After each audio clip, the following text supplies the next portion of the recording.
下面我们给大家留出20分钟的时间，大家可以就自己的问题来向堪布提问。这个机会也是很难得的，那么希望大家能够珍惜。你好，老师，今天是慕名而来，谢谢，受益匪浅。我就觉得那个禅，您说的那个禅的怎么打坐这个禅呢？就坐那儿念吗？还是就默想？谢谢。其实禅呢有几种方法，但是我们打坐的话，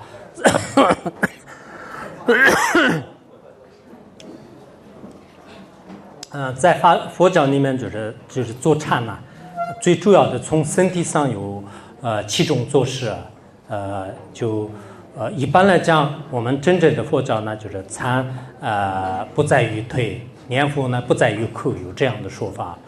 最关键是心。当然，你的这个身体如果调整得很好呢，你修禅也修得很好。那这个时候呢，身体要首先你的脚就是要跏趺坐就是跏趺坐，然后呢手呢就是两手等印，然后脊椎呢就是比较挺直，两肩膀就是放松。颈部呢就是稍微往前倾斜，然后你的眼神呢就是不能睁得太大，就也不能闭着，就稍微这样。然后你的舌头呢就是递上这个上颚，那么这叫做是毗卢七法做法。这种做事呢，因为身体这样调整好了以后呢，心就是会降下，会可以就是停留。所以我们早上起来的时候，在床上很多书里面都是有做禅的7种做事。做禅的7种做事呢，就通过网上也是可以看得到。我刚才讲的这7种做事，早上起来的时候，晚上睡觉的时候，如果你5分钟、10分钟这样禅呢，其实心呢就是可以让完全调整。好，谢谢。我非常感谢堪布的开示。然后我想请教您一个问题，就是在佛法里边讲的一即一切，一切即一，这个到底是什么含义？然后还有一个就是我们经常在那个寺庙里会看到4个字，写的不二法门。那么这个不二是不是就代表的一？我想让您给我们开示一下这个不二的这个深深含义到底是什么？谢谢。好。刚才你说的这个一即一切即一切即一切是其实大乘这个经典里面的一句话。大乘经典里面就是对万法的真相作为这个主题来就是宣讲的。那这个时候呢，我们实践当中的所谓的义呢，其实所谓的1、2、3呢，就是只不过是没有详细观察案例的。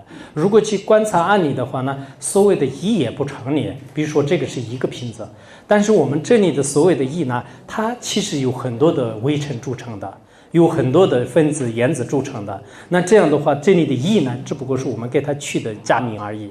那这里义当中呢，有很多的一切。一切呢，就是也称为是义。那么这就是一种这个现即是空，空即是现我们心经里面所讲到的内容是这样。因此你看到寺院里面所谓的不二法门呢，也不是有，也不是无。当你参禅的时候，最后到的真正的境界呢，不可能用语言来说，也不可能用思维来分别。最后你到最细致的时候，自己也处于一种不可思议的这种境界。那个时候呢，你说有也不对，就是有的东西也找不到；你说没有的话呢，也所谓的没有呢，也是找不到。因此，在佛教里面，就是这个叫般若法门里面的不二法门。这个不二法门呢，在禅宗当中是应该是一种最高的境界。一般来讲，这样的不二法门呢，就是在禅宗和一些净土宗的，就是寺院里面，就是也会经常出现。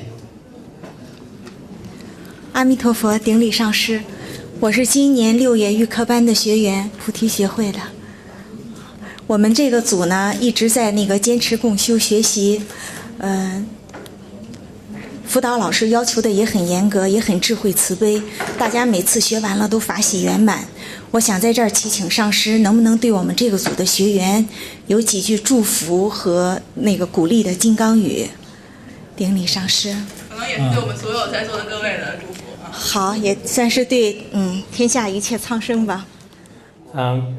这个祝福呢，刚才下午的时候，这个商学院这边也是让我说祝福，但是我好像也说不出，我的意思呢，就是说我特别希望通过参禅，通过禅文化来，我们的众生的很多的这种此起彼伏的心就是静下来，同时呢，我们真正让认识这个万物的这个真相，在这个完了以后呢，特别希望呢，大家就是让这个利益身边的所有的生命。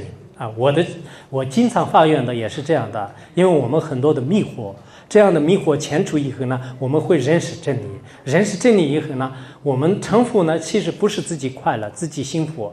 任何一个企业家呢，你为了自己的幸福这么辛苦，我觉得没有太大的意义。没有太大的意义。真正是幸福呢，就是建立在利他的基础上的话，那这是真正的这个幸福。所以也但愿你们学佛小组也好，包括我们在座的很多师生呢，以后实际行动来利益一切生命，就是这是非常有必要的。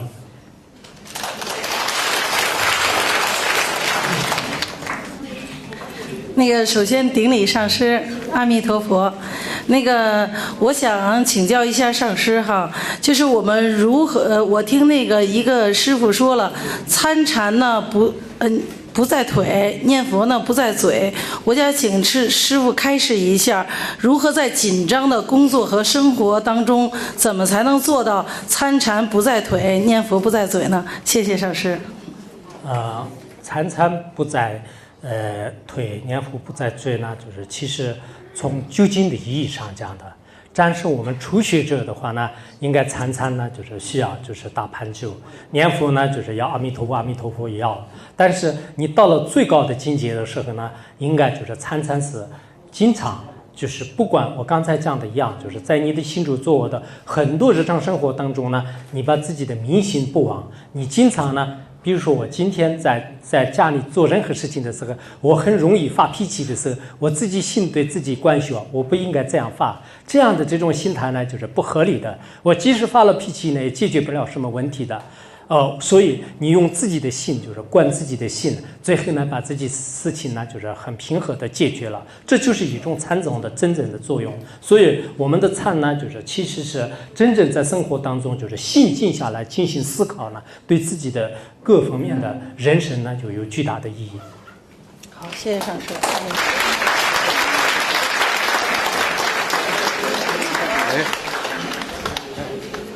请问一下上师，我们理解这个禅是不是一种境界和一种状态？我是这样的理解的。那么一个修禅的话，是我们达到这种理想的一种境界和状态的一个过程，是必须要经过的。我想问一下，是我们这样的理解是不是合理的？对，应该可以做。其实这个参禅呢，确实是自己的心。就是到一个很平静的一种状态，或者是一种境界。当然，这个境界呢，有高的，有低的，也有世间的四禅八谛呢，也有一些出世间的所谓这个般若智慧不可思议的这样的这个境界。因此，我们日常生活当中每一个可能学者呢，其实对禅的理解和禅的描述。甚至禅呢，就是现在用在就是各个的像这个茶文化，或者说是我们这个包括什么这个股票等等，就是很多文化上面去这个使用。